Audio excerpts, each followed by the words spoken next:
Good morning. आप सभी को दीपावली की शुभकामनाएं। और सबसे पहले आज मॉर्निंग अपडेट देखते हैं। तो आज मॉर्निंग से ही अगर हम देखते हैं तो सोने ने फिर से एक बड़ी तेजी दिखाना स्टार्ट कर दिया है। पिछले 2.5 महीने से हमने देखा वन साइड सोना अपसाइड ट्रेड करता हुआ दिखाई दे रहा है। जिस ढंग से $4,000 का लेवल सोने ने तोड़ा है, जिसके बाद से कंसिस्टेंटली मार्केट अपसाइड ट्रिगर कर रहा है। रोज हम देख रहे हैं प्राइजेस $50-50 का एक जंप लेता हुआ दिखाई दे रहा है। इस वक्त 4380 के करीब सोना ट्रेड करता हुआ दिखाई दे रहा है। जबकि चांदी की अगर बात करें तो चांदी ने भी एक बड़ी छलांग लगाकर $54 का लेवल छू चुका है। इससे पहले $50 का जो लेवल है वो हमने करीबन 1980 और 2011 में देखा था। बट कहीं ना कहीं यहाँ से मार्केट काफी ज्यादा एग्रेसिव बाइंग दिखाई दे रही है।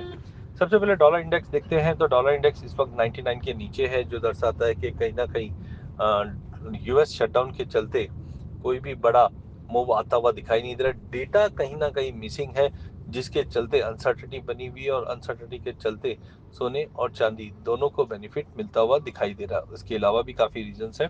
गोल्ड सिल्वर रेशियो 81 के ऊपर 81 के करीब आने की कोशिश कर रहा है, जो सोने में सपोर्ट और चांदी में थोड़ा प्रॉफिट बुकिंग दिखा रहा है। आज इंटरनेशनल में 4360 का लेवल गोल्ड दिखाई दे रहा है, जबकि चांदी $54 के करीब ट्रेड करता हुआ दिखाई दे रहा है। डोमेस्टिक मार्केट की भी अगर हम बात करें तो कहीं ना कहीं गोल्ड ने कल 1,29,850 का क्लोज दिया है। 2% की तेजी के साथ प्राइजेस 2400 रुपये से ज्यादा की 2600 रुपये से ज्यादा की तेजी दिखाता हुआ दिखाई दिया है। वहीं अगर चांदी की भी अगर बात करें तो चांदी कल पूरे दिन 1,60,000 के ऊपर मेंटेन थी, जो 167,660 के करीब क्लोज होते हुए दिखाई दी है। टाइमिंग डेटा सेट की अगर हम बात करते तो यूएस शटडाउन के चलते कोई मेजर डेटा सेट नहीं है। आज के सेशन में भी अगर हम देखेंगे तो चाइना से foreign direct investment, euro zone से कोर सीपीआई एंड सीपीआई वाईओवाई रहने की उम्मीद है। साथ में हम देखेंगे आईएमएफ मीटिंग के ये दूसरा दिन रहेगा, जहाँ पे डे 5 रहेगा, माफ कीजिए, जहाँ पे हम देखेंगे कि यूएस कंटिन्यू प्रेस कर रहा है कि चाइना और रशिया पे कड़ा एक्शन लिया जाए। जबकि एफएमसी मेंबर की जो स्पीच रहेगी ये आगे की इकोनॉमी आउटलुक बताएगी। कुछ इंपॉर्टेंट डेटा सेट है जहाँ पे हमने देखा कि गोल्ड ने जैसे ही 4300 का लेवल टूटा, हमने देखा कि ग्लोबल मार्केट के अंदर नए अपडेट्स आने स्टार्ट हो गए। गोल्ड में जो तेजी के मुख्य कारण अगर हम देखें तो यूएस चाइना के ट्रेड टेंशन है, जिस ढंग से यूएस गवर्नमेंट शटडाउन है, सेफ हेवन बाइंग कंटिन्यू चल रही है।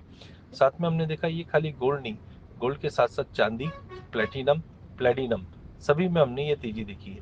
इसका सबसे बड़ा कारण तो यूएस शटडाउन है और साथ में अक्टूबर की जो रेट कट्स है उसकी पॉसिबिलिटी ज़्यादा बढ़ते हुए दिखाई दे रही, क्योंकि जो वीकली अगर हम शटडाउन के बात करें तो यूएस के अंदर शटडाउन की वजह से 15 बिलियन का वीकली एक हम बोल सकते हैं आउटपुट लॉस है, जिसके चलते एक अनसर्टेनिटी का माहौल बना हुआ है। हालांकि कुछ सेंट्रल बैंक्स के अभी भी बाइंग करने की रिपोर्ट्स आ रही है। उसी को देखते हुए एचएसबीसी ने कहा है कि यूएस और चाइना की जो डेवलपमेंट अगर ये टेंशंस कंटिन्यू रहती है तो गोल्ड $5,000 तक का भी लेवल छू सकता है। वहीं दूसरी ओर इक्विटी, यूएस इक्विटी में जबरदस्त गिरावट दिखी है, जहां पे डाउजोन 300 पॉइंट और एसएनपी 50 मूविंग एवरेज को छू चुका है।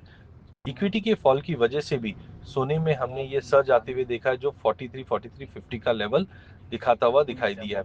वहीं Nick Timiraos, US shutdown clouds Fed rate plan, इनके ये स्टेटमेंट काफी इंपॉर्टेंट है, क्योंकि फेड डिवीजन जो है यहाँ पे हमने देखा कि पॉलिसी नियर टर्म पॉलिसी के लिए उन्होंने बताया कि जो इनकमिंग डेटा रिकंसिडर है उससे क्लैरिटी नहीं मिल पाएगी, और अगर ये एक्सटेंडेड शटडाउन रहता है इसका मतलब है प्रोलोंग डेटा ब्लैकआउट रहेगा, मतलब डेटा क्लैरिटी नहीं रहेगी। एक तरफ डोनाल्ड ट्रंप बिगर रेट कट्स की बात कर रहे हैं, दूसरी तरफ जो ब्लैकआउट हो रखा है, डेटा नहीं आ रहा है, ये कहीं ना कहीं आगे की रेट कट्स के ऊपर रिव्यू करने के लिए मजबूर करता हुआ दिखाई देगा।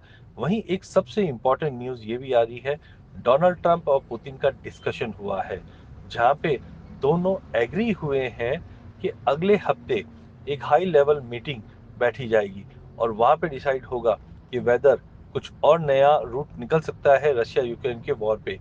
और ये ट्वीट मॉर्निंग में ही आता हुआ, रात को ही आता हुआ दिखाई दिया, जहां पे डोनाल्ड ट्रंप ने कहा, I have just concluded my telephonic conversation with president Putin, it was a very productive one, At conclusion of call, we agree that we will be meeting a high level advisory meeting. तो ये एक important trigger है। अब ये देखना है कि ये कंक्लूड होता है या नहीं होता, इसका इम्पैक्ट मार्केट पे पड़ेगा। Last, US 10 year bond yield drop किया है 4% के नीचे, और उसी के चलते हमने अब तक ये चेरॉस बुलियंस में आते हुए देखा है। आज के ट्रेड सेटअप की अगर हम बात करते हैं, तो जैसे टेक्निकली सीवियरली ओवरबॉट होता है, तो ऐसे समय में डेयर डेवल होकर हमें बाय या सेल अवॉइड करना चाहिए। इसके अलावा अगर बाकी कमोडिटीज भी अवेलेबल है, या अगर आपको सोने चांदी में करना ही है, तो आप ऑप्शन के द्वारा कीजिए। बिकॉज जो वॉलेटिलिटी है वो अब 20-25 सालों में हाईएस्ट लेवल है। आज सोने में एवरेज 1000 से 1200 पॉइंट का मूवमेंट होना स्टार्ट हो चुका है, जबकि चांदी में 4000 से 5000 पॉइंट का मूवमेंट स्टार्ट हो चुका है। तो ऐसे समय में कोई भी ट्रेड ओपन ना छोड़े। इन केस अगर आपकी कोई शॉर्ट पोजीशंस है, तो आप ऑप्शन से उसको हैज करके चलिए। ऑप्शन से हैज करने का बेनिफिट ये होता है कि अगर आपने सपोज करो कॉल ले लिया, जैसे गोल्ड है 1,30,000 का कॉल लिया, मार्केट ऊपर जा रहा है, तो कॉल में आपको बेनिफिट मिलता रहेगा और आपका फर्दर एम टू एम नहीं लगेगा। लेकिन इनकेस अगर मार्केट कहीं से भी रिवर्सल होता भी है, तो खाली आपका जो नुकसान होगा वो प्रीमियम का ही नुकसान होगा। बट ध्यान रखिए, इस वक्त हाई वॉलेटिलिटी की वजह से जो 1.25 से 1.5% के प्रीमियम हुआ करते थे, वो अब 3-3.25% के हो गए हैं। वहीं अगर चांदी की अगर बात करें, तो आज चांदी थोड़ा सा नेगेटिव प्ले कर रहा है, लेकिन जब तक 3 दिन की नेगेटिव क्लोजिंग सोने और चांदी में नहीं आती है, तब तक शॉर्ट नहीं करना है। ये चीज ध्यान रखिए। बिकॉज हो क्या रहा है, एक दिन मार्केट पुल बैक करेगा, अगले दिन वापस मार्केट तेजी कर देता है। तो जब तक डाइजेस्टिवली या तो कोई न्यूज, सीज फायर की न्यूज, शटडाउन ओपन होने की न्यूज, या रेट कट के अंदर पॉज की न्यूज, ये 3-4 न्यूज़ें जब तक नहीं आती है, शॉर्ट नहीं करना है। हाँ, 3 दिन कंसिस्टेंटली अगर मार्केट क्लोज करता है, तो एक कंफर्मेशन ये मिल जाता है कि हाँ, अब प्रॉफिट बुकिंग स्टार्ट है, तब हम इसको रिव्यू करें। बट करंट लेवल से शॉर्ट भी नहीं करना है और लॉन्ग भी नहीं करना। Stay safe. Happy Diwali once again.